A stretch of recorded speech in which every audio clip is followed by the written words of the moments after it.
আল্লাহ পাক বলেন দুনিয়ার মানুষেরা মনে করেন হামজাকেই বলছে, ও হামজা একটু নজর করে দেখো না কি জিনিস দিয়ে তোমারে বানালাম। বাবার স্ফলিঙ্গ দিয়ে দ্রুত গতিতে বের হয়ে যাওয়া না পাক পানিটা যখন মায়ের রেহেম পর্যন্ত যায়, আমি আল্লাহ 40 দিন এভাবে পাল্টাতে থাকি। 6 মাস পর্যন্ত পাল্টাতে পাল্টাতে একটা আলাদা রূপ আমি নিজে দান করি। এ রূপ দেওয়ার জন্য 13টা জিনিস লাগে। কয়টা বলেন বলেন? 13টার ভেতরে মা আর বাবা 8টা। মায়ের কাছ থেকে চুল, রগ, হাড় আর পর্দা পায় সন্তান।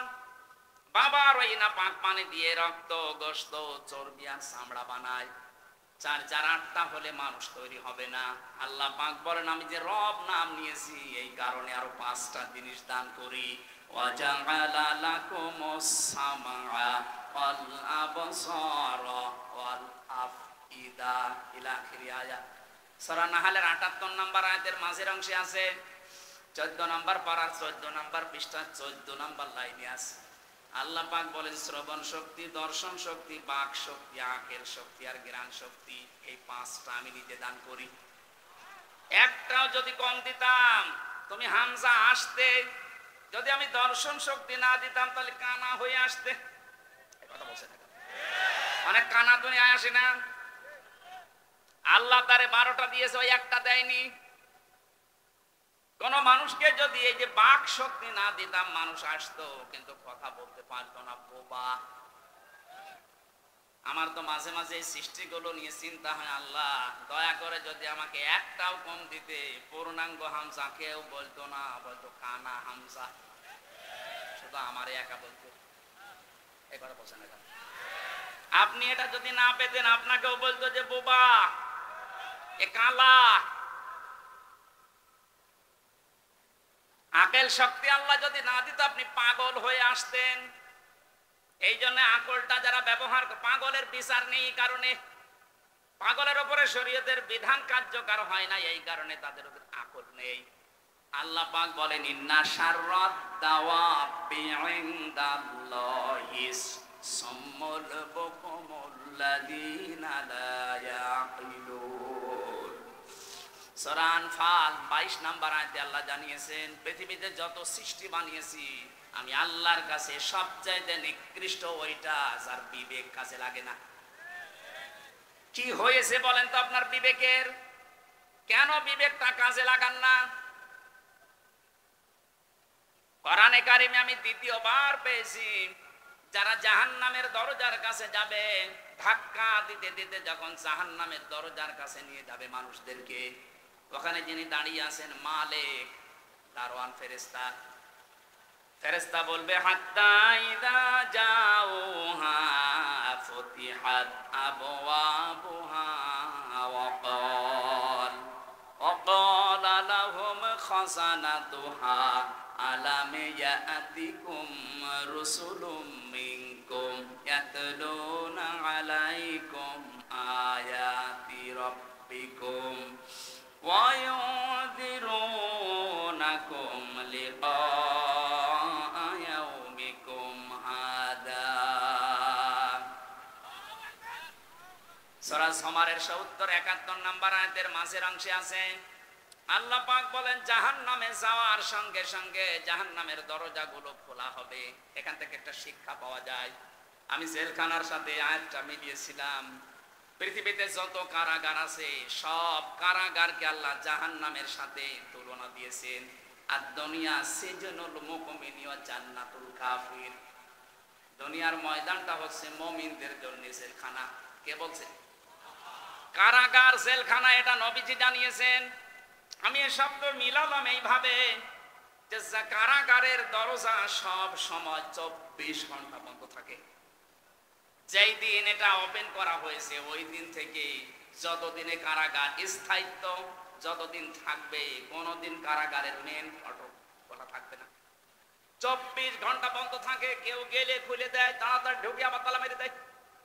আল্লাহ বলেন জাহান্নামে যাদেরকে নিয়ে আসা হবে এদেরকে জাহান্নামের গেটে আসার সঙ্গে সঙ্গে গেট খুলে ভেতরে ঢোকাতে দেরি, তালা দিতে দেরি হবে না। ভেতরে ঢোকানোর পরে জাহান্নামের মানুষেরা যখন হাওমাও করবে, চিৎকার করবে, কান্নাকাটি করবে, তখন ফেরেশতা বলবে আলাম ইয়াতিকুম রুসুলুম মিনকুম, তোমাদের কাছে কি কোনো রাসূল যায়নি, বার্তা বাহক যায়নি? তারা যদি বলে হ্যাঁ আমাদের কাছে মুহাম্মদুর রাসূলুল্লাহ আসেনি, ফেরেশতারা সঙ্গে সঙ্গে বলবে মুহাম্মদুর রাসূলুল্লাহ যায়নি, কিন্তু তার ওয়ারিসরা যায়নি। এই যে আলেম এখন যাদের দেখতে পান এরা নবীর ওয়ারিস, কথা বলে না কেন?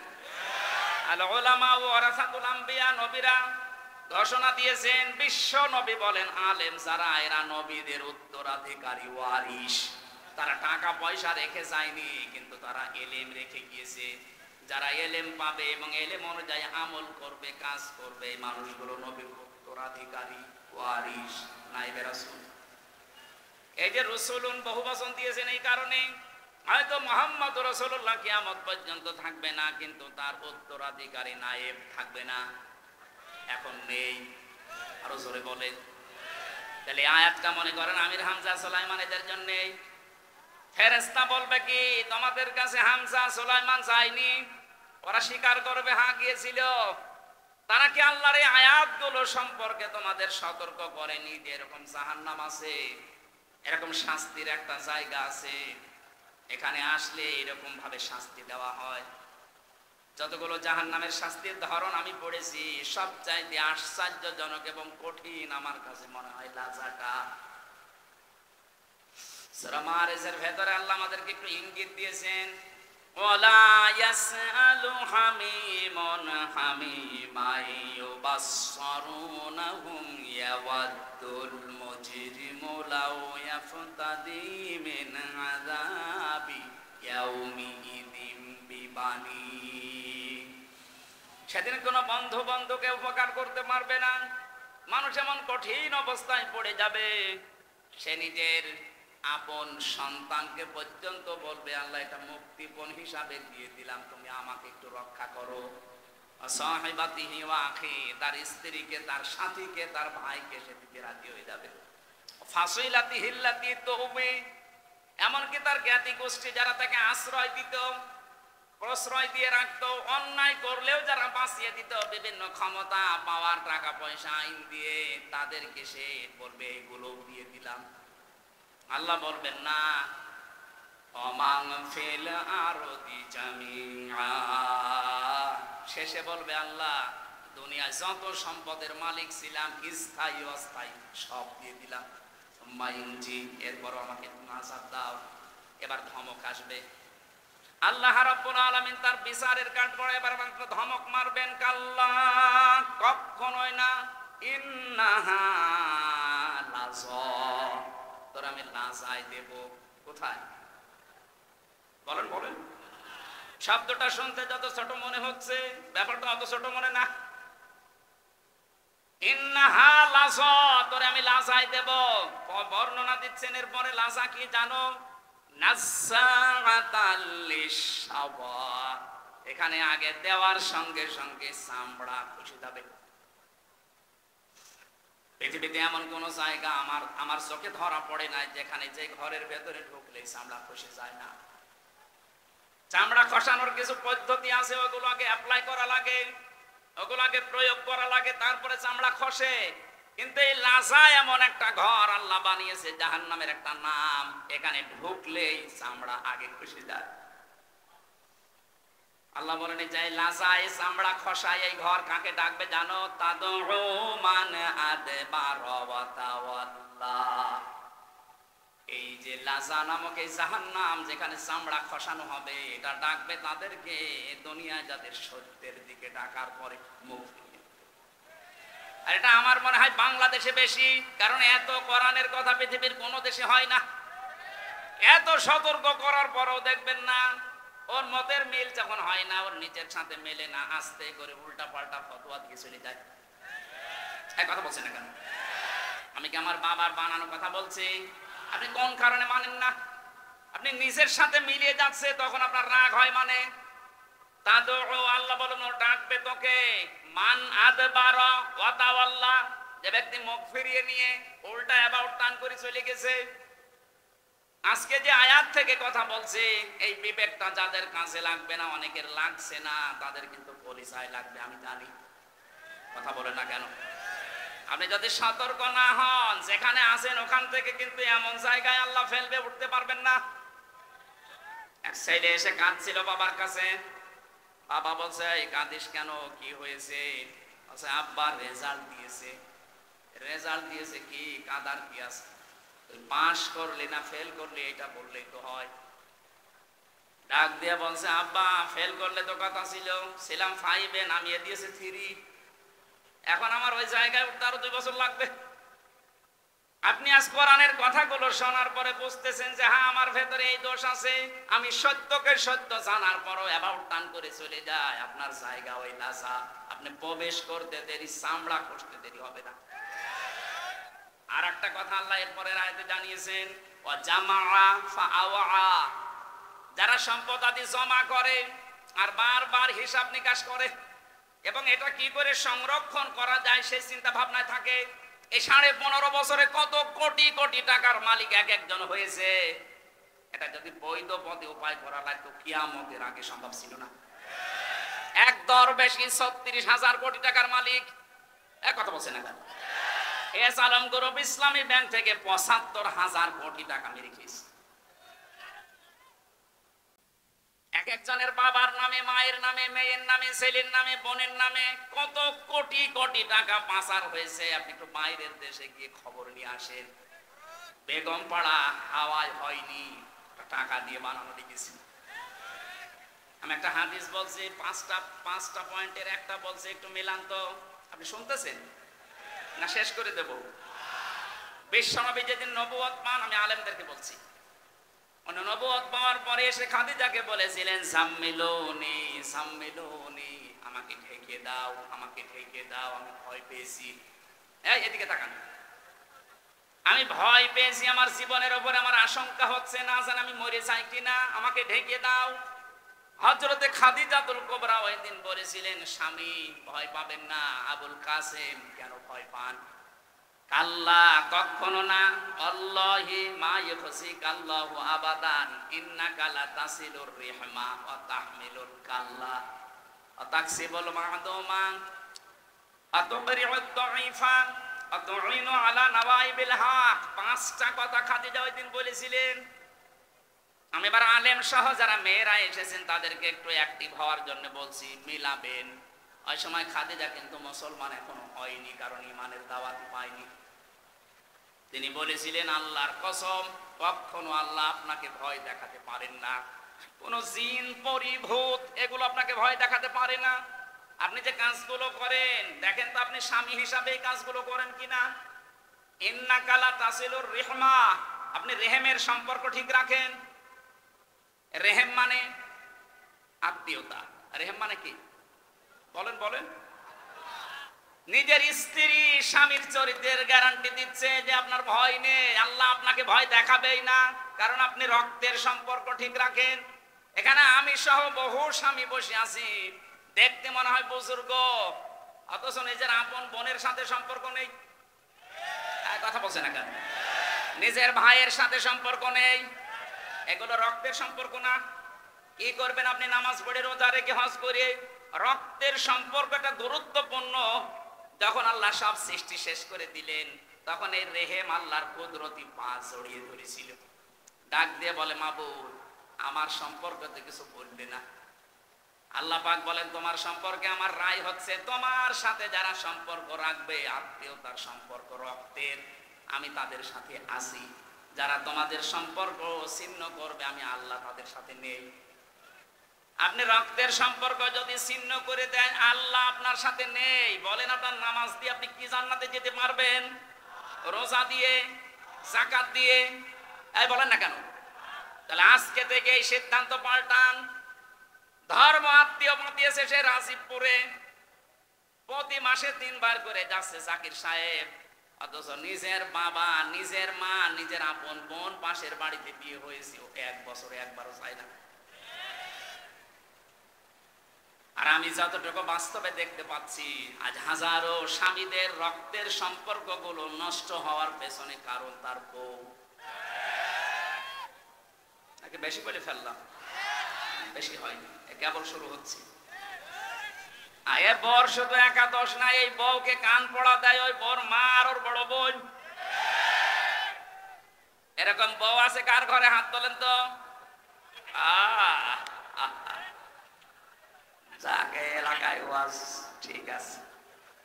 সম্মানিত মা মরে না, আমি হাসির খোরাকি দেইনি। এটা আজ 100,098টা পরিবারে এই সমস্যা। এই কথা বলেন না কেন? আমি 3 দিন আগে ছিলাম নীলফামারীর কিশোরগঞ্জ থানা, একটা বৃদ্ধাশ্রমে গিয়েছিলাম দেখার জন্য। কত মা আর বাবা লাইন দিয়ে বসে আছে, ওদের চোখের দিকে তাকালেই মনে হচ্ছে ওরা ছেলে মেয়ের জন্য বরদোয়া করছে।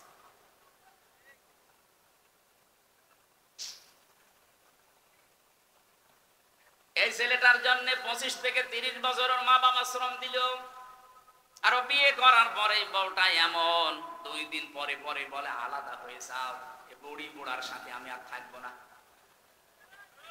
এই কথাটা শুধু ওই মেয়ের কথা না, ওই মেয়েকে দিয়ে বলাতে বাধ্য করে ওই মেয়ের মা আর ওই বাড়ি থেকে ওর বড় বোনটা। যাদের বড় বোন আছে ওদের বিয়ে করবেন না, তাই বলে সমস্যা হইল। সম্মানিত মা বোনেরা, মনটা উদার করেন। এত ছোট মন কেন আপনার? আপনি কি কিয়ামত পর্যন্ত হায়াত নিয়ে এসেছেন? খুব বেশি হলো না 60-70 বছর আপনি পরে পড়ক করবেন। এই জায়গাটা তখন আপনার বেটার বউ, আপনার ছেলে, এর আপনার নাতিপুতি, তারা এসে চাষ করবে, আপনি কবরে আগুন পাবেন। কারণ পারিবারিক জীবনে রক্তের এই সম্পর্ক একটা অটুট, একটা কঠিন বিষয়। আল্লাহ বলেন যারা সম্পর্ক রাখে না আমি তাদের সাথে কাট করে দিই, যারা সম্পর্ক রাখে আমি তাদের সাথে সম্পর্ক রাখি। এই জন্য যারা আত্মীয়তার সম্পর্ক ঠিক রাখে তাদের আল্লাহ ভয় দূর করে দেয়। যারা ঠিক রাখে নাই তাদের ভেতরে এখন যত রকমের ভয়। এই কথা বলে না কেন? কত আত্মীয় স্বজনের আপনি হক মেরে দিয়েছেন, ভয় পাবেন না কি পাবেন? আমি হাদিসটা বলার পেছনে 2 নাম্বার যে পয়েন্ট, এইটা বলার জন্য আনছিলাম। তাকসিবুল কাল্লা না তাহমিলুল কাল্লা। স্ত্রী বলছে, হে স্বামী আপনি ভয় পাবেন না, আল্লাহ আপনাকে কখনোই ভয় দেখাতে পারেন না। জিন, ভূত, পরী, পেতনি যাই বলেন, এগুলো আপনাকে ভয় দেখাতে পারে না, কারণ আপনি মানুষের বোঝা বহন করেন। কি বহন করেন? আরো জোরে বলেন বলেন। আপনি ঋণের বোঝা বহন করেন, দুঃখের বোঝা বহন করেন, কষ্টের বোঝা বহন করেন, কত রকমের বোঝা আপনি দুনিয়ায় মানুষের বহন করেন, হালকা করে দেন। আপনি ভয় পান কোন কারণে? অথচ যিনি পালিয়ে গেছেন, আমি নাম ধরেই বলছি, কত রকমের বোঝা এই দেশের ওপর উনি চাপিয়ে দিল বলেন আপনি। এই যে 2780 জন মানুষ এখন হাসপাতালে কাতরাচ্ছে, এগুলো সব তার পরিবারের জন্য, দেশের জন্য বোঝা। কারণ কারো হাত নেই, পা নেই, চোখ নেই, অন্ডকোষ নেই। এই কথা বলছে না কেন?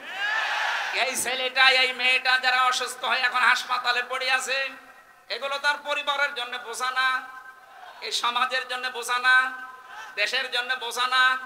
এগুলো দিয়ে গেল যিনি, উনি যদি আগে থেকে এইভাবে পালিয়ে চলে যেত তাহলে এগুলো হাসপাতালে যেত না। নবীজি বোঝা হালকা করেন আর এরা বোঝা দিয়ে যায়। অর্থনীতিকে এমন জায়গায় নিয়ে তলানিতে ঠেকিয়েছে, দেশে এখন এত ঋণ, কেউ যদি জন্ম নেয় এখন সে 1 লাখ টাকা তার মাথার উপরে দিন। ঋণের বোঝা আপনি দিয়ে চলে গেলেন, আপনি তো আরামে আছেন, কিন্তু আমরা এখন বাঁচবো কি করে? নবীজি বলেন আমার উম্মত যারা, তারা বোঝা আরো বহন করবে, মানুষের বোঝা দূর করে দেবে, হালকা করবে। আর এমন উম্মত আমরা পেয়েছি আরো বোঝা দিয়ে যায়। সুতরাং যারা মানুষকে বোঝা দিয়ে যায় তাদের অন্তরের ভেতরে ভয় তৈরি করে দেয় কে? এই জন্যই তো ভয় পালিয়েছে। হ্যাঁ, তো পালালেন কেন? এই 15.5 বছরে আপনার চাইতে মুসলমানেরা অত্যাচারের শিকার কম হয়েছে, একটাও তো পালিয়ে গেল না। জেল, জরিমানা, এমনকি আয়না ঘরে কেউ 8 বছর 10 বছর পর্যন্ত থাকছে, তারপরও পালায়নি। এই কথা বলে না কেন? আর আপনি কি হয়ে গেল যে পালিয়ে চলে গেলেন? তার মানে আপনার অন্তরের ভেতরে ভয় আমার আল্লাহ তৈরি করে দিয়েছে। যারা মানুষের বোঝা বাড়িয়ে দেয়, বোঝা বহন করে না, আরো চাপিয়ে দেয়, তাদের অন্তরে ভারী ভয়। ভয় কে দেয়? আমরা যারা এগুলো না চাপাই, আমরা হালকা করার চেষ্টা করি। একটা কর্মসংস্থান তৈরি করে 5টা মানুষকে কর্মের সন্ধান করে দেয়, ওর উপর পরিবারের বোঝাটা হালকা হবে। আমি যে কথাটা তুলেছিলাম রসুলুন শব্দ দিয়ে, ফেরেশতারা ডাক দিয়ে বলবে, কত মানুষ গিয়েছিল তোমাদের কাছে, নবী রাসূলদের উত্তরাধিকারী এই কথাগুলো বলে নাই। জাহান্নামের এই যে সম্পদ যারা জমা করে, আর স্থায়ী করা যায় কি করে সেই চিন্তা ভাবনা নিয়ে চলে। কি করবেন আপনি? আপনি যদি এখনই মারা যান, আপনি যে সম্পদ রেখে গেলেন, আল্লাহর কসম এইগুলোই আপনাকে কবরে শাস্তি দেওয়ার জন্য যথেষ্ট। কোরআনে কারিমে বারবার আল্লাহ আমাদেরকে আমাদের বিবেকের কাছে নাড়া দিচ্ছেন, আমাল হায়াতুদ দুনিয়া ইল্লা মাতাউল গুরুর। পৃথিবীর মানুষ খুব ভালো করে কান খাড়া করো, দুনিয়ার জীবন কিন্তু ধোঁকা। কে বলছেন? এটা সিন্ডিকেট করে যারা মালের দাম বাড়িয়ে দিচ্ছেন, মানুষের কষ্টের কারণ হয়ে দাঁড়াচ্ছেন। সিন্ডিকেট করার মাধ্যমে যত সম্পদ আপনি উপার্জন করছেন, টাকা পয়সার মালিক হচ্ছেন, আপনার এই অবৈধ টাকা ভোগ করার জন্য আপনার মেয়ে, আপনার ছেলে, আপনার স্ত্রী দুই পায়ে খাড়া। এর দ্বারা যে গোনাহ হবে, যে পাপ হবে, একটা গোনাহ আপনার বউ বহন করবে? জিজ্ঞাসা করেন তো। না, জীব বড় করবে। এজন্য আমরা এখনই সতর্ক হয়ে যাই। যার জন্য যা করে যাচ্ছি, আল্লাহর কসম, এখানে আমরা যত মানুষই আছি না কেন, আমার মনে হয় খুব বেশি হলেও 70, 80, 100 বছর এরপরে এখানে কেউ থাকবেন না। সব নতুন মানুষ এখানে আসবে। আর এখানে যত মানুষ আমরা আছি সবাই মাটির নিচে থাকবো। কি করে যাচ্ছি? একটা বিশাল জীবন পড়ে আছে। ওই জীবনটা নিয়ে বিবেকে একটু নাড়া দেয় না আপনার? ফেরেশতারা ওই কথাটা তখন স্মরণ করাবে এমন জায়গায় যে শুধরাবেন সে সময়ও পাবেন না।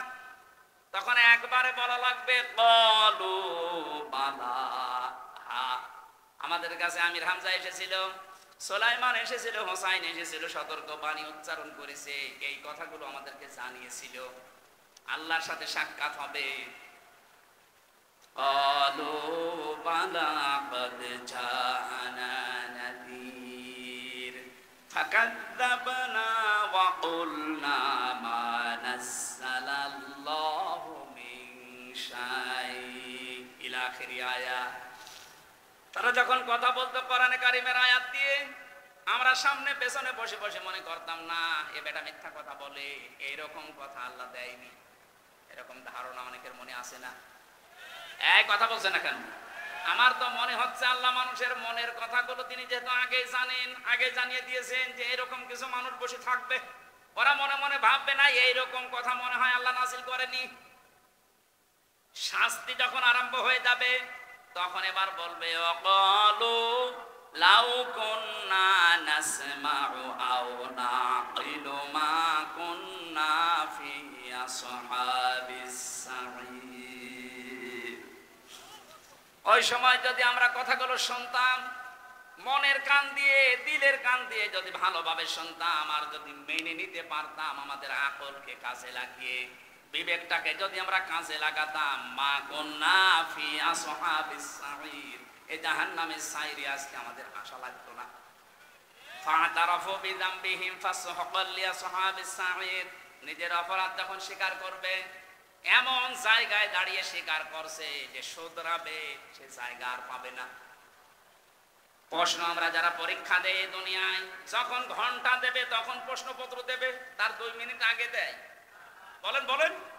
অথচ কি দয়া আল্লাহ আমাদেরকে দেখালেন, কতদিন পরে পরীক্ষা শুরু হবে আগেই প্রশ্নপত্র দিয়ে দিয়েছেন। প্রশ্নপত্র হাতে পাওয়ার পরেও যদি কেউ ফেল করে, ওরে আমার মনে হয় 5 থেকে 3 নামিয়ে দেওয়া দরকার। আমরা কি 5 থেকে 3 নামতে চাই? বলেন বলেন। বিবেক কাজে লাগান ভাই, সময় কিন্তু চলে যাচ্ছে। লাহুম কুলুবুন লা ইয়াফকাহুনা বিহা, তাদের কলব ছিল কিন্তু চিন্তা ছিল না। দুনিয়ার সব কিছু তারা বুঝতো, কিন্তু কোরআনের কথাগুলো না বোঝার ভান করে থাকতো। আলাহুম আ'য়ুনুল লা ইবসিরুনা বিহা, তাদের চোখ ছিল কিন্তু দেখার পরেও অন্যায়কে না দেখার ভান করে থাকতো। আমার তো মনে হচ্ছে কোরআনের আয়াতগুলো আল্লাহ কেবল এই 24 সালে নাযিল করছে। দেখেন তো এই দেশে বহু মানুষ দেখার পরও না দেখার ভান করে থাকে। পত্রিকার কাগজে, টিভির পর্দায়, মোবাইলের পর্দায় কত কিছু প্রতিদিন ভেসে আসে, দেখে কিন্তু নিজের দলের লোক বলে কিছু বলে না। আর অন্য দলের লোক যদি চুন থেকে পান খসে, পান থেকে চুন খসলে এবার ফতোয়া দেখে কে? কি হয়েছে আপনার চোখের? এই যে দেখার পরও যারা না দেখার ভান করে থাকেন, তাদের এই চোখের ভেতরে আল্লাহ কিয়ামতের দিন সীসা গলিয়ে দেবে। ওয়ালাহুমা আযানুল লা ইয়াসমাউনা বিহা, তাদের কান আছে কিন্তু তারা শোনে না। তার মানে শোনার পরও না শোনার ভান করে থাকে। আয়নুন শব্দের শাব্দিক অর্থ চোখ। এখানে আমি 5টা ব্যাখ্যা পেয়েছি। এক নম্বরে যেটা দেখা দরকার এই জিনিসগুলো তারা চোখ দিয়ে দেখতো না। এ বাংলাদেশে এরকম মানুষ নেই? আপনার তো চোখ দিয়ে দেখা দরকার আপনার মাকে, এই কথা বলছেন কেন? অথচ মায়ের দিকে তাকায় না। আপনার চোখ দিয়ে দেখা দরকার আপনার বউকে, বউর দিকে তাকায় না, ও তাকাচ্ছে বান্ধবীর দিকে। বলে সুবহানাল্লাহ। এই চোখের অনেকগুলো হক আছে। কোন মানুষ যদি এই চোখের হক আদায় দুনিয়ায় না করে, কিয়ামতের দিন এই চোখ আল্লাহর দরবারে আপনার বিরুদ্ধে দাঁড়াবে। এই চোখে যেটা বাস্তবে দেখা যায় যাচ্ছে, টিভির পর্দায়, মোবাইলের পর্দায়, কম্পিউটারের পর্দায় হয়তো দেখা যায় যাচ্ছে, কিন্তু যেটা এখন দেখা যায় নেই চোখের সামনে, ওটা মোবাইলের পর্দায় দেখা যায় নেই। কথা বলেন না কেন? এই জন্য যারা মোবাইলে এমন এমন জিনিস রেখেছেন যেটা নিচে দেখলে আনন্দ পায় কিন্তু অন্য কেউ দেখলে লজ্জা পান, এই মুহূর্তে এটা ডিলিট করা লাগবে। কাদের মোবাইল এরকম কিছু আছে দেখি ডিলিট করেন, তাড়াতাড়ি করেন, করেন করেন। আমার এই মোবাইলে আন্তর্জাতিক বিশ্বে যারা আন্তর্জাতিক স্কলার, যারা গবেষক, যারা তাদের লেকচার আছে, প্রায় 250-র উপর আমি লেকচার সেট করেছি আমার বিশ্ববিদ্যালয় স্যার সহ বিশ্বের বড় বড় ডক্টর যারা। আর এমন মোবাইল আছে মুরব্বী মানুষ সরই চলে না, পরিমণির নাচ নিয়ে পড়তেছে। এরকম মানুষ দেশে নেই। ওটা ডিলিট করেন, আগে করেন, ডিলিট করেন, ডিলিট করে বাড়ি যাবেন। যেটা নিজে দেখলে আনন্দ পান, অন্য কেউ দেখলে আপনার কষ্ট হয়, আপনার লজ্জা লাগে, এটাই হারাম। কথা বলে না কেন? এই যে চোখের খেয়ানত হয়ে যাচ্ছে।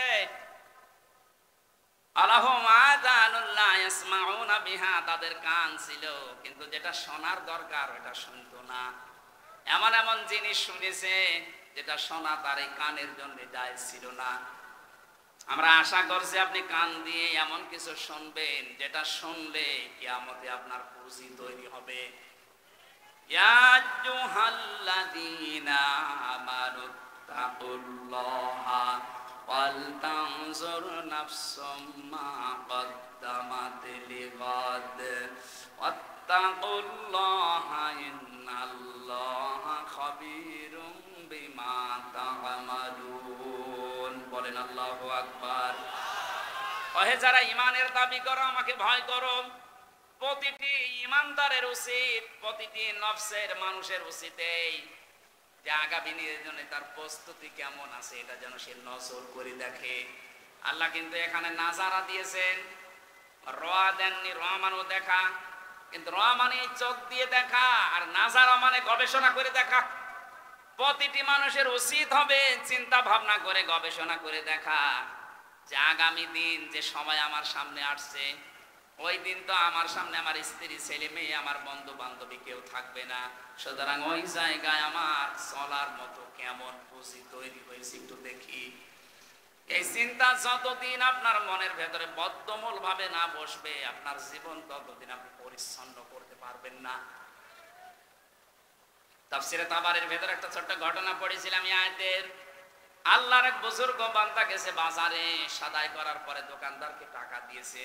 দোকানদার টাকাটা উলট পালট করে বলছে, হুজুর এটা চলে না, অচল, নিয়ে যান, অন্যদিন দিয়ে যাবেন। যেই বলেছে অচল, উনি স্টপ করে পড়ে গেছে। জ্ঞান ফেরার পরে মানুষ জিজ্ঞাসা করছে, কি সমস্যা কি? এ দোকানদার আপনাকে মেরেছে, ভয় দেখিয়েছে? বলছে না। আপনি অজ্ঞান হয়ে গেলেন কেন?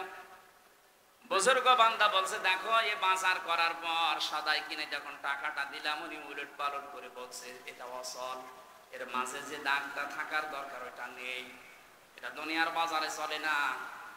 চিন্তা করলাম আমারও তো একটা 100 টাকার নোট আছে, আমার হায়াত, আমার 60, 70, 80 বছরের হায়াত। আমি যদি এখনই মারা যাই, আল্লাহ পাক যদি আমার হায়াতটা দেখে বলে, হামজা তোর এই হায়াত চলে না, এর ভেতরে শিরিক পাওয়া যায়, যেটা দেখতে মানা করেছিলাম ওইটা তুই দেখেছিস, এটার মধ্যে লেখা আছে। যেটা শুনতে নিষেধ ছিল ওইটা শুনেছিস, এটা এখানে লেখা আছে।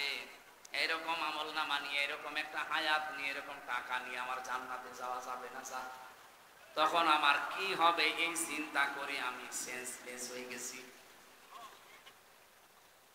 এজন্য আমাদের আগামী দিনের জন্য একটু চিন্তা ভাবনা এখনই করা দরকার। আমি যদি এখনই চোখ বন্ধ হই, আমি যদি এখনই পটল তুলি, কি হবে আমার আগামী দিনের বিশাল জীবন আমার সামনে পড়ে আছে। আমি আল্লাহ আবার বলছি,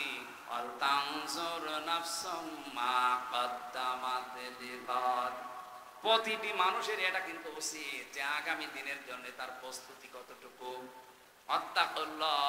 আমি আবার স্মরণ করাচ্ছি, বান্দারা সতর্ক হও, সতর্ক হও, বিবেকটা কাজে লাগাও। ইন্নাল্লাহা খাবীরুম বিমা তা'মালুন, অবশ্যই আমি আল্লাহ সব খবর কিন্তু রাখি যে তোমার কি কাজ কারবার চলছে। যেন আল্লাহর কাছে আমাদের বিবেকের যেহেতু প্রশ্ন হবে, আমাদের চোখের প্রশ্ন হবে, কানের প্রশ্ন হবে। এই তিনটি ইন্দ্রিয় শক্তি যাদেরই আল্লাহ দিয়েছেন তাদেরই আল্লাহ ব্যবহার সঠিক না করলে জাহান্নামে দেবেন। আল্লাহ পাক আমাকে সহ যারা এসেছি আমাদেরকে যেন বাঁচিয়ে দেন, বলেন আমিন। আল্লাহ যদি কিয়ামতে কাউকে বাঁচাতে চান, এই তিনটা অপরাধের সাথে যারা জড়িত আমরা নিয়ে, এগুলোর ব্যবহার যাদের সঠিক আছে, তাদেরকে যখন বিচারের কাঠগড়ায় দাঁড় করাবেন, ন্যায় বিচার করলে আমরা বাঁচবো না। ন্যায় বিচার করলে বাঁচবো? বলেন বলেন না, আপনি কি বিশ্বাস হচ্ছে না? আল্লাহ যদি কারো উপরে ন্যায় বিচার করে কেউ জান্নাত পাবে না। অবিচার তো আল্লাহ করবেনই না, ন্যায় বিচার করলেও বাঁচবেন না। একটা পদ্ধতি শুধু খোলা থাকবে, আল্লাহ যদি কাউকে মাফ করতে চায় তাকে ওই দেওয়ালের ভেতরে একটা পর্দা দিয়ে দেবেন। বিশাল ময়দানে কোটি কোটি মানুষ দাঁড়িয়ে আছে, এর ভেতরে শুধু একটা পর্দা দিয়ে আপনাকে আলাদা ঢেকে নেবেন। নিজে আল্লাহ সামনে দাঁড়াবেন, ডাক দিয়ে বলবে, বান্দা এই এই কাজগুলো করেছিলি। যেহেতু আপনার হাত সাক্ষী দিয়ে দিয়ে, আপনার চোখ সাক্ষী দিচ্ছে, পা সাক্ষী দিচ্ছে, আপনার অন্তরে যা আছে সব আল্লাহ জেনে ফেলেছে। বাধ্য হয়ে তখন কান্না জড়িত কণ্ঠে বলবে, রব্বুল আলামিন আমার ভুল হয়ে গেছে, দয়া করে আমারে মাফ করে দেন। আল্লাহ পাক বলেন, আমি এই কথাটা শোনার জন্য ছিলাম, যেহেতু অবিচার আমার এই আদালতে নেই, আমি ন্যায় বিচার করলে কেউ বাঁচবি না।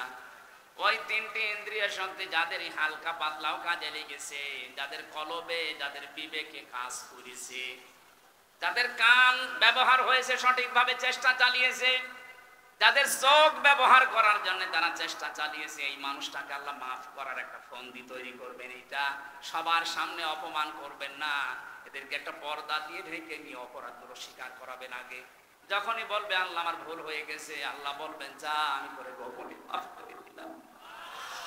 আমরা এইটা চাচ্ছি। আমি সহ যারা এসেছি কিয়ামতে আল্লাহ জানি এইটা আমাদের উপরে জারি করে দেয়। গোপনে গোপনে তিনি আমাদের জিজ্ঞাসা করে গোপনে মাফ করে দেয়। এর জন্য এই তিনটি ইন্দ্রিয় শক্তিকে আমাদের কাজে লাগানো লাগবে। কথা বলেন ঠিক কিনা? যদি আমরা এগুলো না করে দুনিয়া থেকে বিদায় নেই, আল্লাহ বলেন, তুই আমার কাছে চতুষ্পদ জানোয়ারের চাইতেও নিকৃষ্ট জীব, বালহুমা দল, তার চাইতে খারাপ।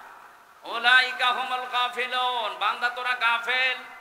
এই যে উলাইকা শব্দ ব্যবহার করা হয় ইসমে ইশারা দিয়ে, আল্লাহ যেন তার কুদরতি আঙ্গুল এইভাবে জামালপুরের দিকে দিয়েছে, এই দেওয়ানগঞ্জের কাঁঠার বিলের দিকে আল্লাহ দিয়ে বলছে যে এই মানুষগুলো এতক্ষণ যারা আমার এই আয়াতটা শোনা পরেও যারা বিবেক কাজে লাগাবে না, এই মানুষগুলো গাফেল। আর গাফেলদের জন্য আল্লাহ জান্নাত নেই। আল্লাহ আমাদেরকে সতর্ক হওয়ার তৌফিক দিন, বলেন আমিন। আউযু বিল্লাহি মিনাশ শাইতানির রাজীম। বিসমিল্লাহির রহমানির রহিম। ওয়ালাকাদ দারা'না লিজাহান্নামা কাসীরাম মিনাল জিন্নি ওয়াল ইনস লাহুম কুলুবুন লা ইয়াফকাহুনা বিহা ওয়া লাহুম আ'য়ুনুন লা ইবসিরুনা বিহা ওয়া লাহুম আযানুন লা ইয়াসমাউনা বিহা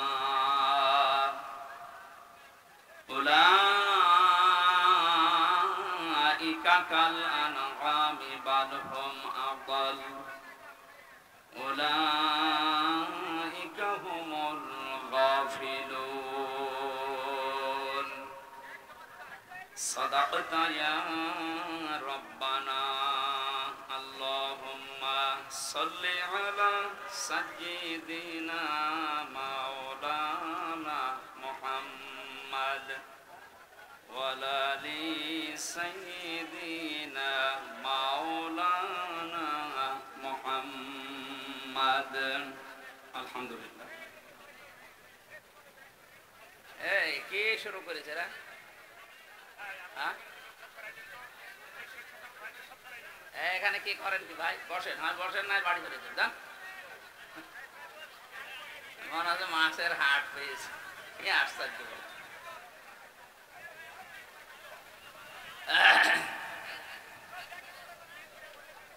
আমাদের অভিভাবক আমাদের দায়িত্বশীল ওনারা জানিয়েছেন কোরআনে কারিমের ময়দানে কথা বলতে হলে এটা আন্টি শান্টি করা বাংলায় বলছি এরপরে এই যে এদিকে ওদিকে না গিয়ে সরাসরি মেন কথাগুলো যত তাড়াতাড়ি পারা যায় জনগণের সামনে উপস্থাপন করব এই জন্য আমরা সব বাদ দিয়ে সরাসরি কোরআনে কারিমে প্রবেশ করছি আপনারা একটা ঘন্টা সময় পাচ্ছি কারণ 10টায় মাহফিল শেষ করার কথা তুলতে এত রাত হয়ে গেল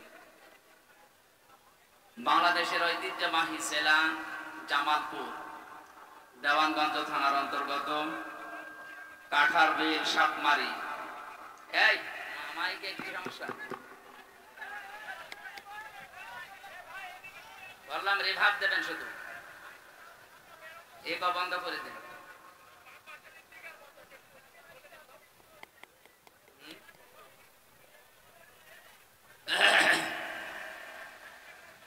এই মানুষগুলো একটু সরিয়ে দেন না বসিয়ে দেন ভাই এটা করতে যদি সময় নষ্ট হয়ে যায়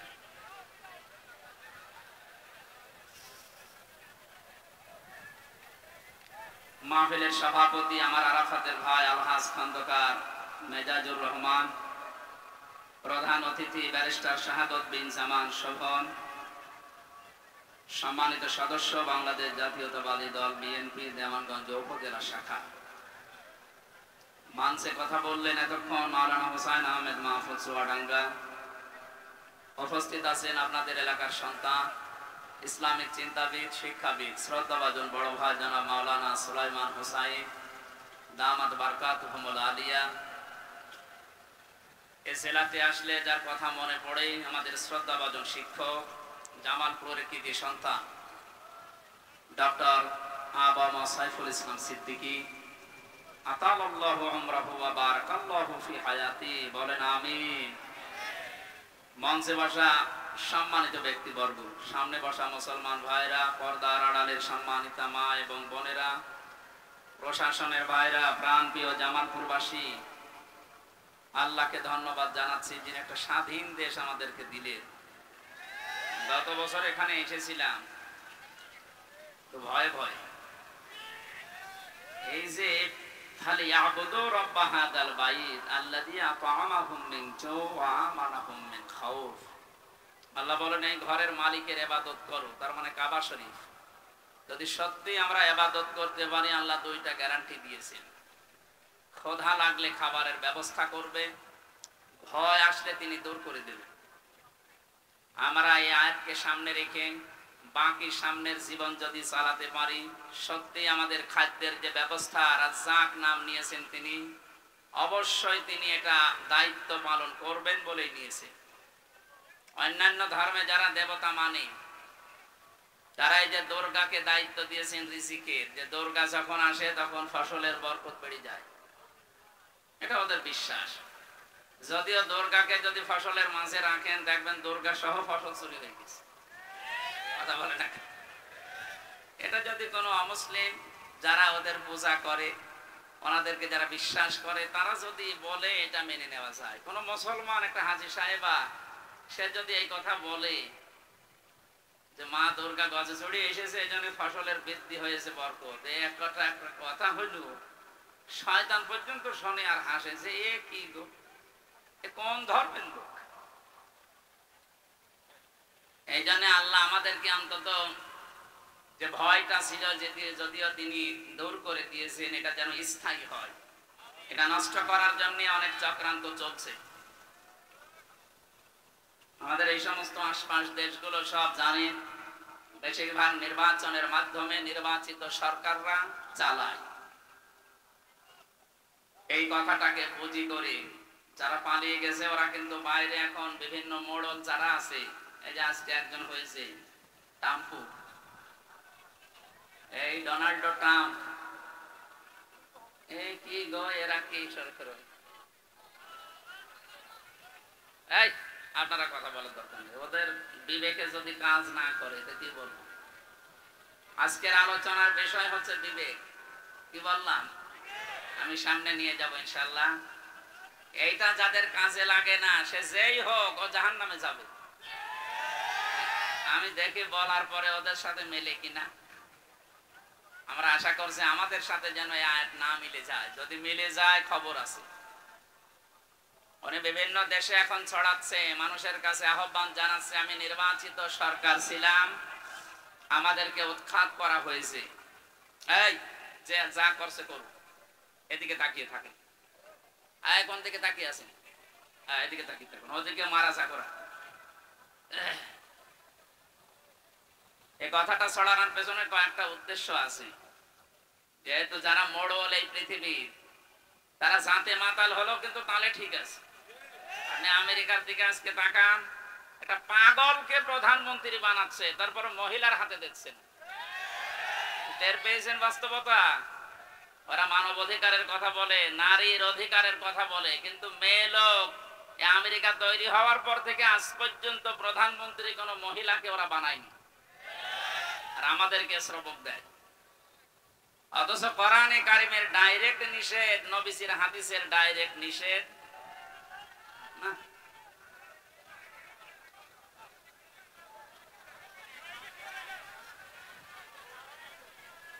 বুঝলাম, কি করা যাবে এখন? ওরা তো ঠিক করতে সময় দেবেন নাকি? যারা আছে ওরা করবে, আপনি বসেন। এই অনুষ্ঠানগুলো, এই যে কি তহা বলে এক হুজুর আছে না, এগুলো বন্ধ করে দিচ্ছে, যে সেমিনার করব, মানুষকে বোঝাতে হলে ওই রকম সিস্টেম। এ ছাতা মাথা এসে খালি সময় নষ্ট করে। একটা গুরুত্বপূর্ণ বিষয় বোঝাতে গেলে 12 বাপের তেলো ছেলে আসে, এক একজনের মেজাজ এক এক রকম। ওইটা ঠান্ডা করতে গিয়ে আমার গলা ভেঙে যায়। তা আমি কথা বলবো কখন? কি আশ্চর্য ধৈর্য আছে, ও তো ঠিক করবে তো। আপনি বসেন না কেন? কি কি শোনা যাচ্ছে না? মানে যতটুকু আসছে ও ঠিক করবে ভাই, ওর সময় যেন ঠিক করে নেবে। এদিকে তাকিয়ে থাকেন, শোনা না গেলেও অন্তত তাকিয়ে থাকেন। কালকে ইন্টারনেট থেকে নামিয়ে নিন। عن أبي هريرة رضي الله تعالى عنه قال قال النبي صلى الله عليه وسلم لا يفلح قوم, বিশ্বনবী জানিয়েছেন কখনো ওই জাতি সফল হচ্ছে না, হবে না, যে জাতির নেতৃত্বে দায়িত্বে কোনো মহিলা বসে আছে।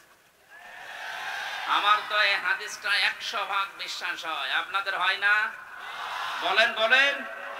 53 বছরের ফল এইটা। আমরা সফল হতে পারি না, মাথা উঁচু করে দাঁড়াতে পারি না একটা কারণে, যেহেতু আমরা বিশ্ব নবীকে মানি।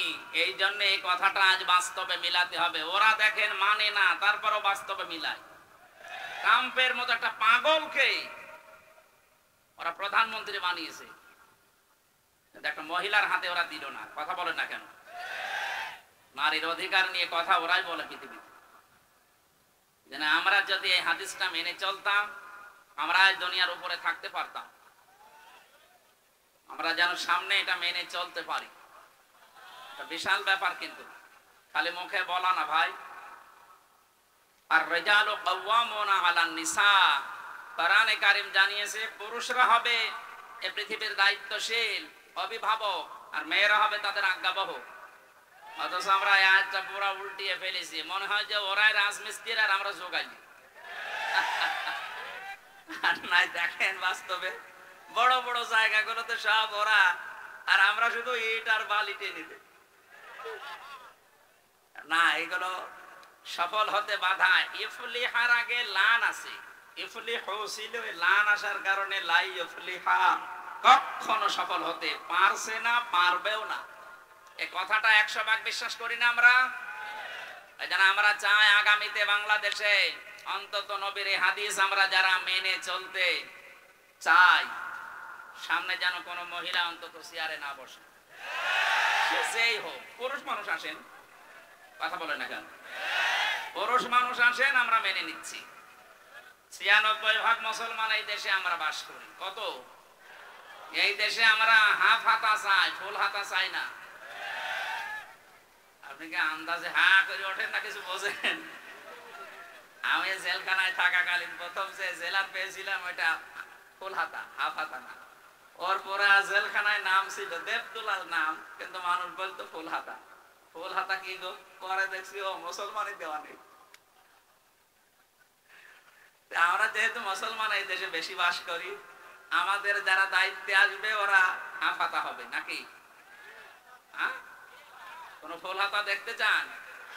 ওদের আমরা দেখেছি জেলখানায় একজন থাকার কারণে মুসলমান আমরা 100 জনের 98 জন, আর পুরা জেলখানা মিলে হয়তো 100 জনের 2 জন হিন্দু পাওয়া যেত। অথচ এদের দাপটে, একজনের দাপটে টিকা যায় না। বহু কষ্ট দিয়েছিল এই লোকটা আমাকে। আলেমদের প্রতি এর রাগ বেশি ছিল, কারণ ওর কাছে তো আর আলেম জালেম নেই, সবই সমান। ও আল্লাহকেই মানে না, তো হামজাকে কি করে মানবে? আমরা যে কথাটা এখন সারা বিশ্বে ওনারা ছড়িয়ে বেড়াচ্ছে, আমরা নির্বাচিত ছিলাম, আমাদেরকে উৎখাত করা হয়েছে, এটা মিথ্যা কথা। 15.5 বছরে ওরা নির্বাচিত ছিল, এ কথা যদি কেউ ঘোড়াকে জিজ্ঞাসা করে সেও হাসবে।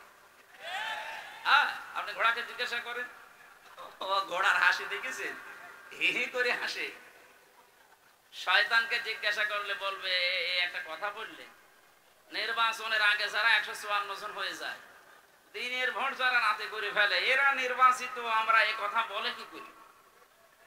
তাও যদি কোনো অমুসলিম এ কথা বলতো আমরা মেনে নিতাম। একটা মুসলমান, একটা হাজী সাহেব সেই কথা দুনিয়ার মানুষকে শোনাচ্ছে, এটা বদনাম হয়ে যাবে না? কারণ দুনিয়া তো জানে যে কি অবস্থা ছিল।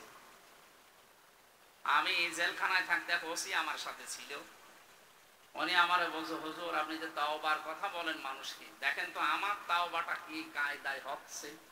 কি করেছেন আপনি? এই যে নির্বাচন গেল, আমি আমার যা লোকজন আছে, এসআই কনস্টেবল, এদেরকে নিয়ে রাত 12টার পর থেকে ভোট কাটা আরম্ভ করলাম আল্লাহর নামে। হ্যাঁ, এইভাবে বলছেন, আল্লাহর নামে ভোট কাটা আরম্ভ করলাম, ফজর পর্যন্ত আমি কাজ সারলাম, বাক্সগুলো ভর্তি করে পাঠিয়ে দিলাম জায়গা মতো। এবার গোসল করলাম, ওযু করার পরে 2 রাকাত নামাজ পড়লাম, এরপরে পড়লাম আস্তাগফিরুল্লাহ। হুজুর আমার এই তওবা হয়েছে। আপনি কি বলেন, এর তওবা হয়েছে? এর তওবা হয়েছে? আজ অনেকেই এই 15.5 বছর পরে ওসির মতো তওবা করছে, যা করেছি আস্তাগফিরুল্লাহ। না, আপনি তো আল্লাহর কাছে দোষ করেননি যে আস্তাগফিরুল্লাহ পড়বেন, আপনি দোষ করেছেন হামজার কাছে। এই কথা বলেন না কেন? সুতরাং যে যেই ধরনের অপরাধ করেছেন, ওইটা যদি দুনিয়ায় আপনি মাফ করে নিতে পারেন, তাহলে মরণের পরে আল্লাহ আপনাকে আর বিচারের কাঠগড়ায় দাঁড় করাবে না।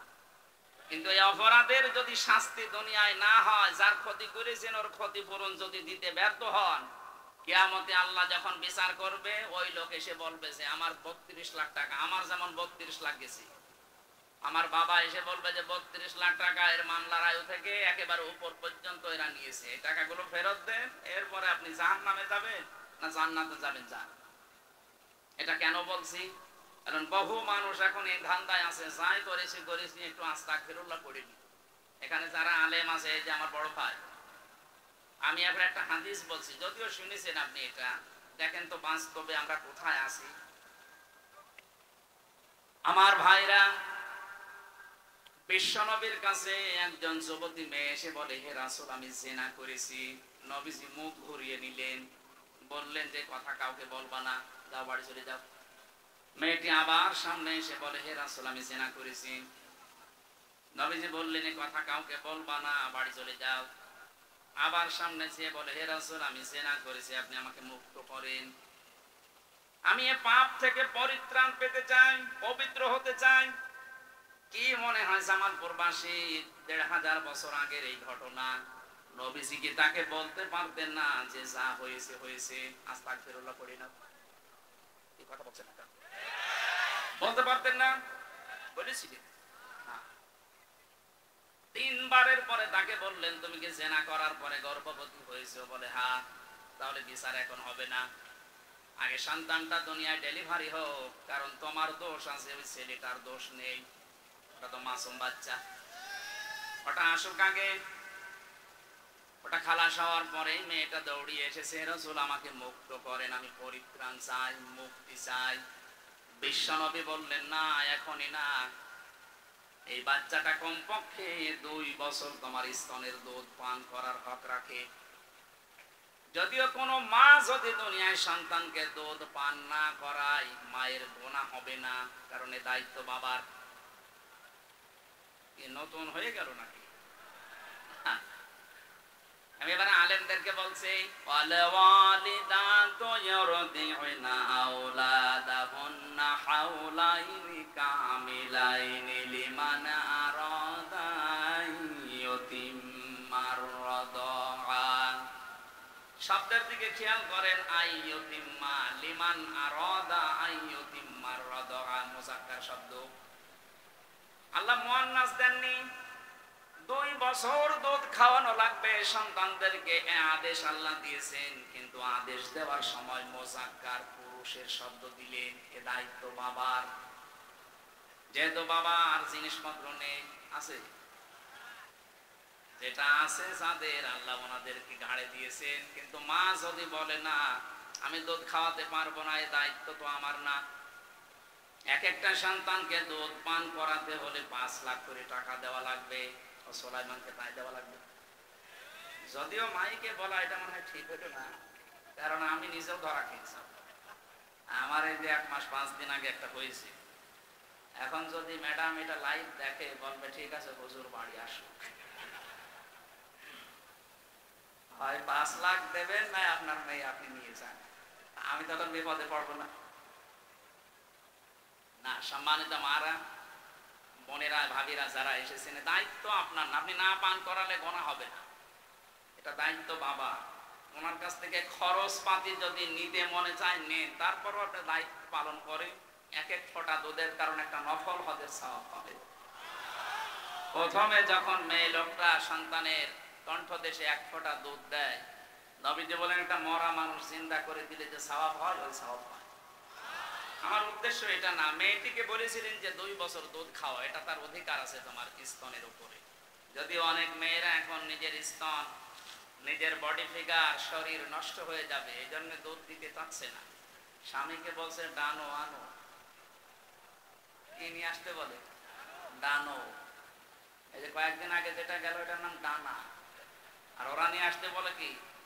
ডানো।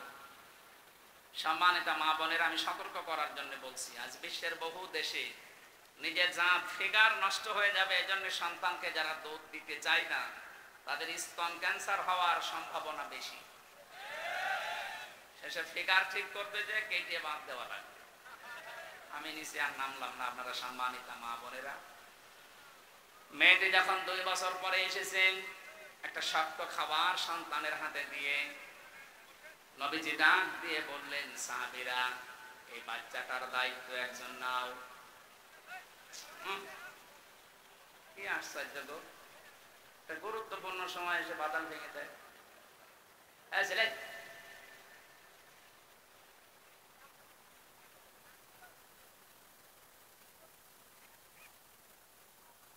ফ্যানটা বন্ধ হয়ে যাবে, এমনি তো গা ঘেমে গেলে আবার ওই রোগ বেড়ে যাবে। হোসাইন কে কোথায় গেছে? ও কি করে কি হয়? এই সাইডে ভাই,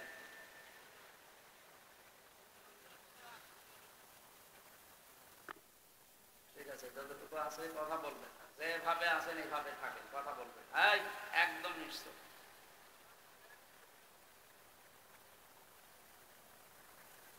জামালপুরবাসী, নবীজি এক সাহাবীকে বললেন, এর দায়িত্ব নাও। মেয়েটাকে মাটির ভেতরে গেড়ে দিয়ে চারিদিক থেকে বৃষ্টির মতো পাথর মারা আরম্ভ করলেন। কারণ এই দুনিয়াতে জেনার শাস্তি যেটা, বিয়ের আগে যদি কেউ জেনা করে তাহলে তারে ৮০ বেত্রাঘাত করা লাগবে, আর বিয়ের পরে যদি কেউ জেনা করে তার এভাবে পাথর মারা লাগবে। এখানে আবার ৩টা বিষয় পেয়েছি কোরআনে কারিমে সূরা ফুরকানের ৬৮ নাম্বার আয়াতে আছে। আল্লাহ রাব্বুল আলামিন বলেন, পৃথিবীতে যে অপরাধ করবে তার শাস্তি হবে একটা, কিন্তু কোন মানুষ যদি ৩টা অপরাধের যে কোনো একটা করে তার শাস্তি হবে ডবল। ইউদাআফু লাহুল আযাবু ইয়াওমাল কিয়ামাহ, এই ডবল শাস্তি তাদেরকে দেওয়া হবে। মেয়েটা কিন্তু বুঝেছিল, যার কারণ তার আরবি ভাষা নিজের ভাষা কোরআনে কারিম তার আয়ত্তে ছিল। এই জন্য জানাচ্ছে, হে রাসূল, দুনিয়ায় যদি জেনার শাস্তির বিচার না হয়, কিয়ামতে আল্লাহ কিন্তু ডবল করে বিচার করবে। আমি যে কথা তুলেছিলাম যে ৩টা অপরাধের শাস্তি দুনিয়াতে, আখিরাতে আল্লাহ ডবল করে দেবে কিয়ামতের ময়দানে। ওয়াল্লাযীনা লা ইয়াদউনা মা'আল্লাহি ইলাহান আখারা ওয়া লা ইয়াকতুলুনান নাফসাল্লাতী হারামাল্লাহু ইল্লা বিল হক ওয়া লা ইয়াজনুন ইলা আখিরি আয়াত। রব্বুল আলামিন বলেন, যারা দুনিয়াতে আল্লাহকে ডাকে মা'আল্লাহি ইলাহান আখারা, আল্লাহর সাথে অন্য কোন কাউকে শরীক করে ডাকতে থাকে, তাদের শাস্তি হবে ডবল। আর এটা বাংলাদেশে সবচেয়ে বেশি।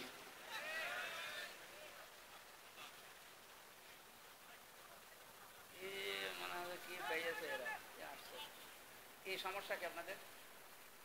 হ্যাঁ, কি করতে আসলেন আপনি এখন? কেবল বাদাল ঠিক করছে আর এসব ডিস্টার্ব করে বারবার এভাবে ডিস্টার্ব করলে, এই জন্য ভালো লাগে না এসব মাথা। একটা তথ্য বের করতে হলে কত চিন্তা ভাবনা করা লাগে জানেন? জিজ্ঞেস করুন করে, আমাকে আন্দাজে বলবো এটা রেকর্ড হচ্ছে। পাগল ছাগল বসে থাকবে সামনে, এর কত মানুষ শুনতেছে জানেন? সারা দুনিয়া এখন লাইভ চলছে। আমার সামনে এখন 18 কোটির উপরে মানুষ বসে আছে, আর আপনি এই যে ডিস্টার্ব করে দেন, কথা তো ভুলে যাব। একটা শিক্ষা বের করতে চাচ্ছে আর এসে ঝামেলা করে, আবার এটা করে নড়াচড়া করে। কোনটা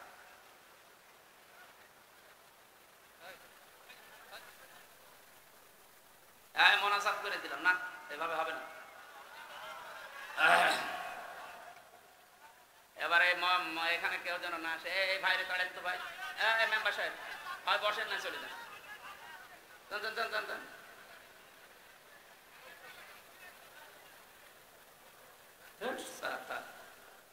হোসাইন, এই মাহফিলটা সামনে বাড়ান নিবা না।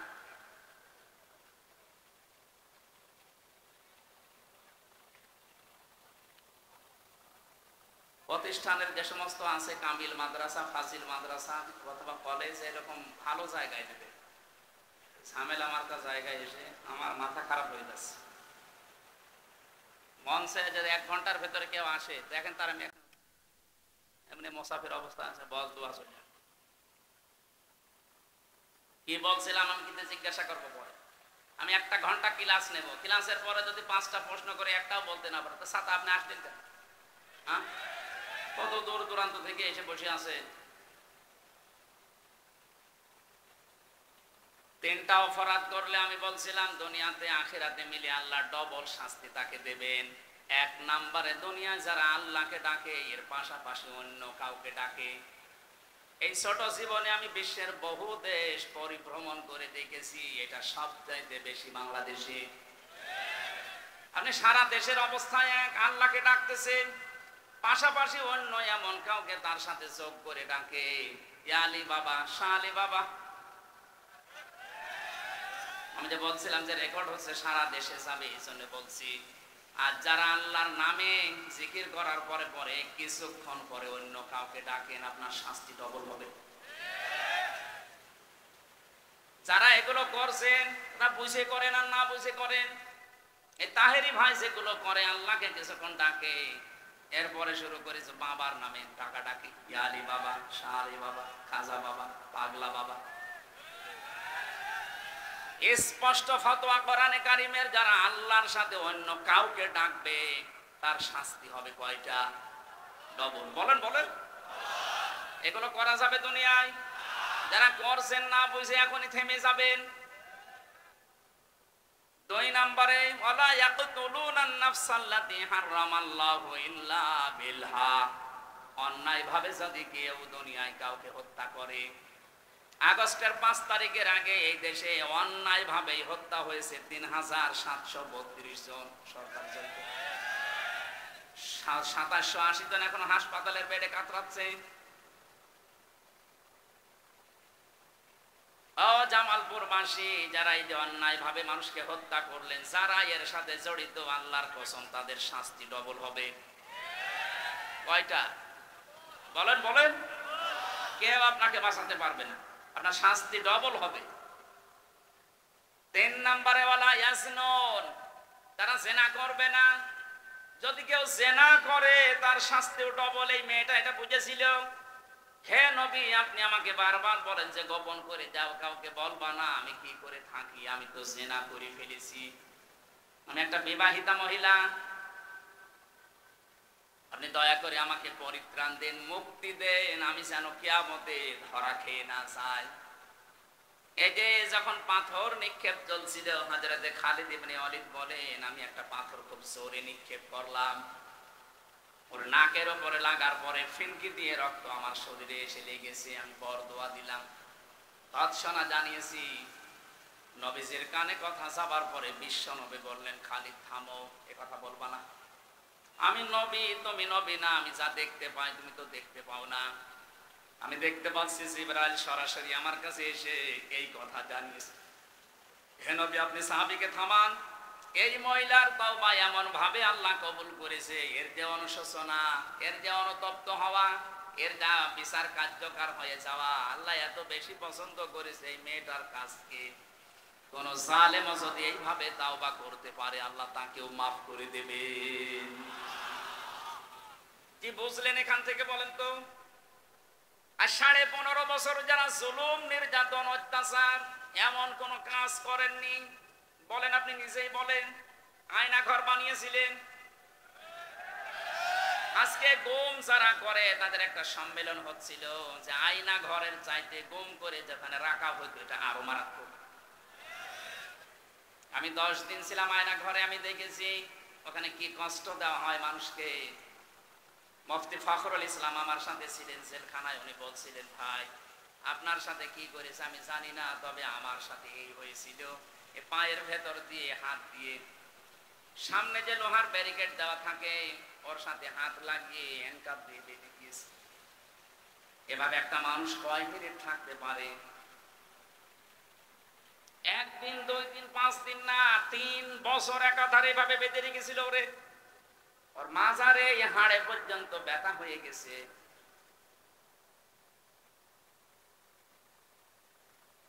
মাঝে মাঝে দেখতাম কারাগারের ওই কন্টেম সেলের ভেতরে 2 হাত পা ছেড়ে দিয়ে একেবারে হাটপাট হয়ে পড়ে আছে। কি গো, এই করে থাকেন কেন? আমারে বলে, হামজা ভাই আপনার সাথে কি হয়েছে আমি তো জানি না, তবে আমার সাথে যা হয়েছে, এই যে মানুষদের শুয়ে থাকে এটা যে কত বড় নিয়ামত আমি টের পাচ্ছি। মাত্র 1.5-2 মিনিট সময় দিত 24 ঘন্টার ভেতরে টয়লেট করার জন্য। সকালে পচা ছোলা দিত, আবার মনে আছে কেউ মাখিয়ে ফেলেছে। আরে ভাই, এটা তো 2 দিন, 5 দিন, 7 দিন করলে মানুষ অসুস্থ হয়ে যায়। কেউ 8 বছর, কেউ 10 বছর, কেউ 14 বছর পর্যন্ত ওখানে পড়ে আছে, আমি নিজে দেখেছি। বিভিন্ন দেওয়ালে ছোট ছোট করে না বোঝা না বোঝা এরকম লেখা থাকতো যে ভাই যদি কেউ বাইরে যেতে পারে পরিবারকে একটু বলে দেবেন এই নাম্বারে যে আমি বেঁচে আছি।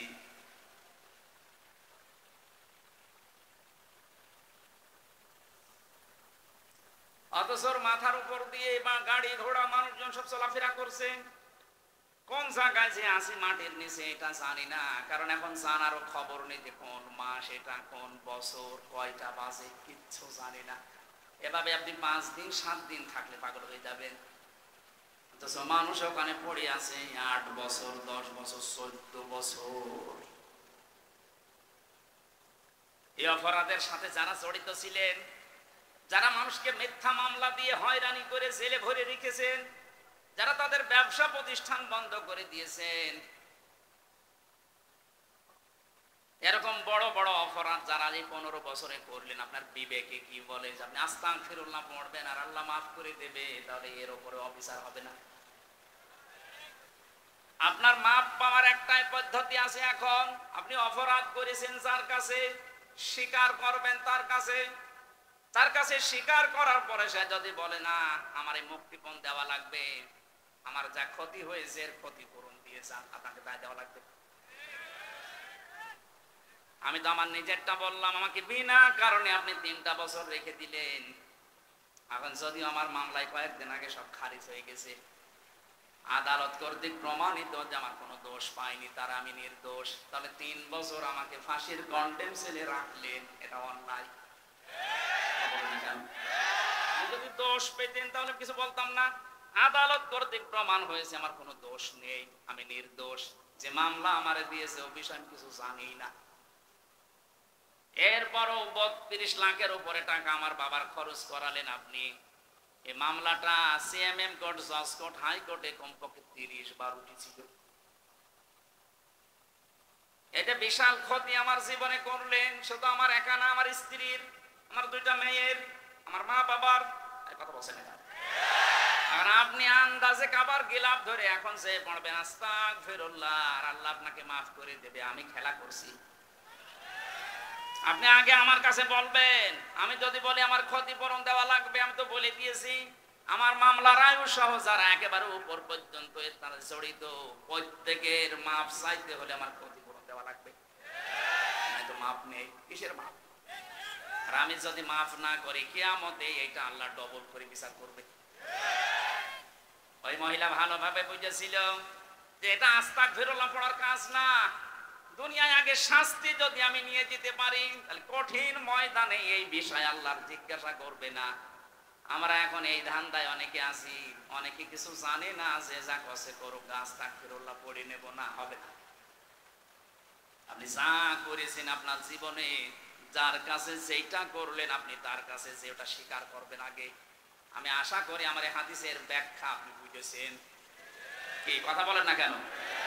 এরপরে যদি না বোঝার ভান করে থাকেন, আমার মনে হয় আপনি বুঝবেন না। আপনার কোরআন শরীফ, বুখারী শরীফ হবে না, বাকারি শরীফ লাগবে। আমি আবার রিপিট করছি, অপরাধ যার কাছে স্বীকার করবেন তার কাছে। বলেন বলেন। এটা যদি বাংলাদেশে আমরা চালু করতে পারি, আল্লাহর কসম এ দেশে কেউ অপরাধ করার সাহস পাবে না। অপরাধ করে করবো কি, স্বীকার করা লাগবে আজ নাই কাল। এমনকি এ দুনিয়ায় শেষ না, এরপরে আর একটা জগৎ আছে, ওখানে স্বীকার করা লাগবে। আর ওইটা তো আরো কঠিন।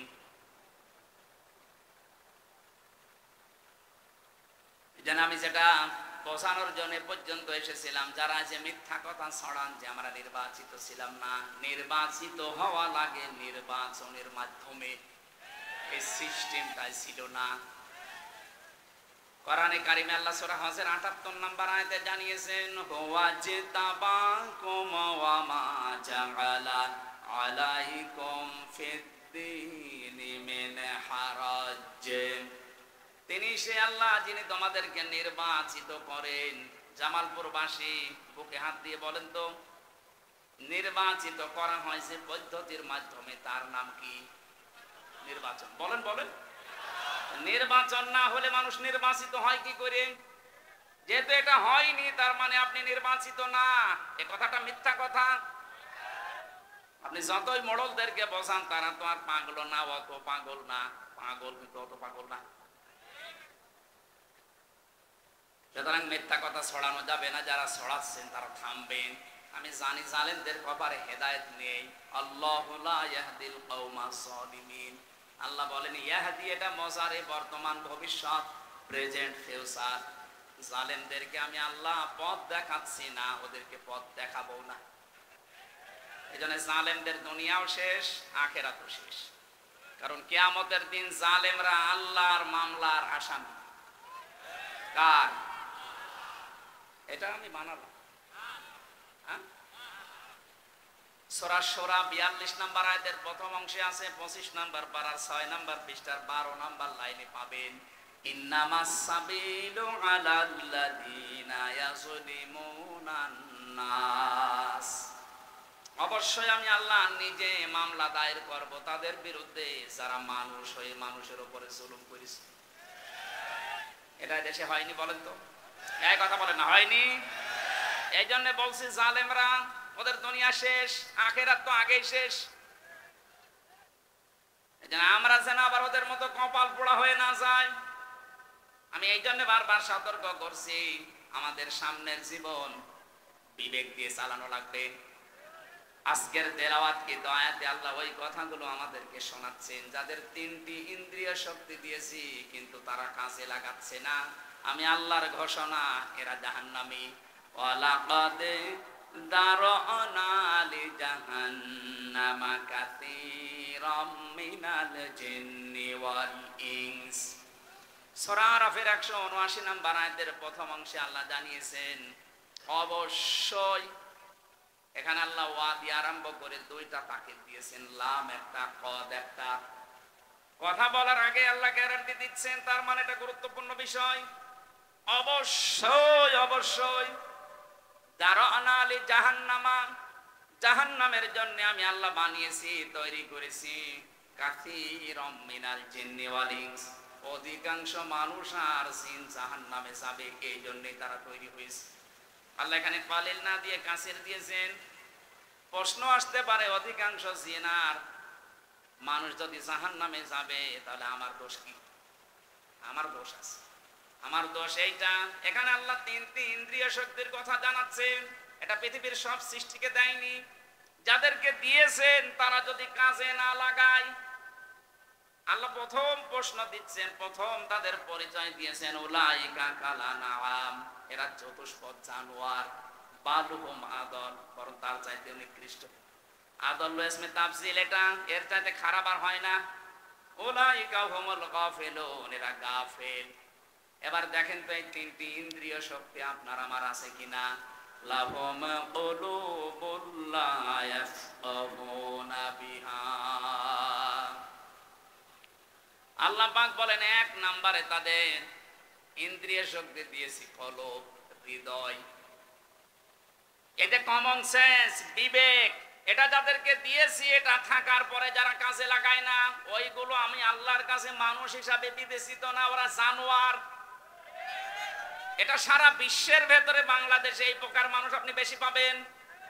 বিবেক কাজে লাগায় না। এই কথা বলছেন না কেন? আপনি দেখেন তো, বিবেক কাজে লাগায় না এরকম মানুষ দেশে নেই। আপনি একবারের জন্য বিবেককে একটু নাড়া দেয় না যে আমি কি ছিলাম আর কি হলাম।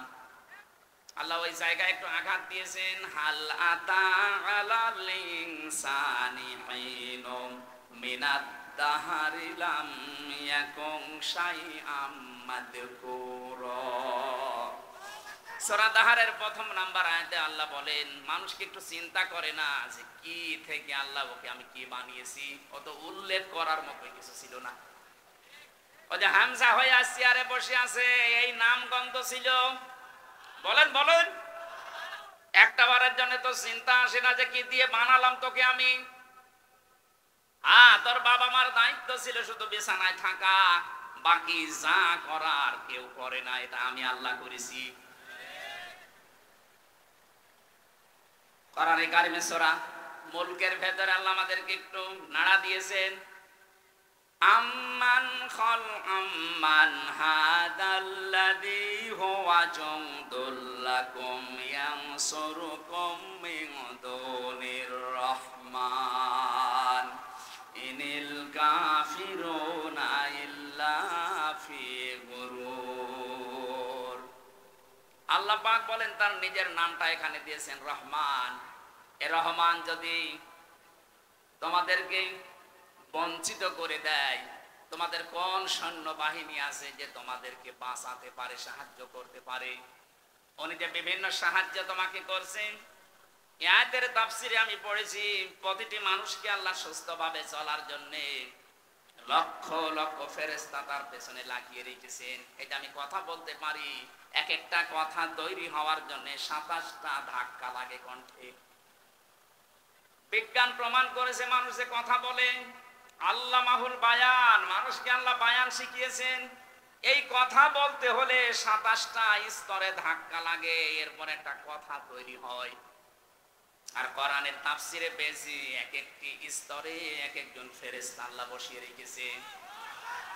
এ ওর কাছে, ও ওর কাছে, ও ওর কাছে এভাবে দিতে থাকে। 27 নাম্বার ধাক্কা দিয়ে একবার একটা কথা বের হয়। কোন বাবা এই কথাটা তৈরি করে দিচ্ছে আপনারে? বোবা যারা, তাদেরকে আপনি বোম মারলেও কথা বলতে পারবে? বলেন কি নেই তার? তার মতো কণ্ঠ আছে, কথা বের হচ্ছে না। ফেরেশতারা ওই দায়িত্ব পালন করে না। আল্লাহ বলেন আমি ফেরেশতাদেরকে লাগিয়ে রেখেছি। এই যে কানে শোনো, এখানে প্রায় 24টা ধাক্কা লাগছে। 24টা ধাক্কা লাগার পরে পর্দায় কথাটা যে ধাক্কা লাগে, ওখানে একটা তরঙ্গ সৃষ্টি হয়। কম্পিউটার আপনি সেট করতেন, আমি আপনার মানব দেহ একটা একটা করে দেখাতে পারতাম, আপনি সেজদা দিতে বাধ্য হবেন। সূরা তারিকের ভেতরে আমি তাফসীর পড়তে গিয়ে পেয়েছি, ফালিয়ানজুরিল ইনসানু মিম্মা খুলিকা মিম্মা দাফিকি ইয়াখরুজু মিন বাইনিস সুলবি ওয়াত তারাইব।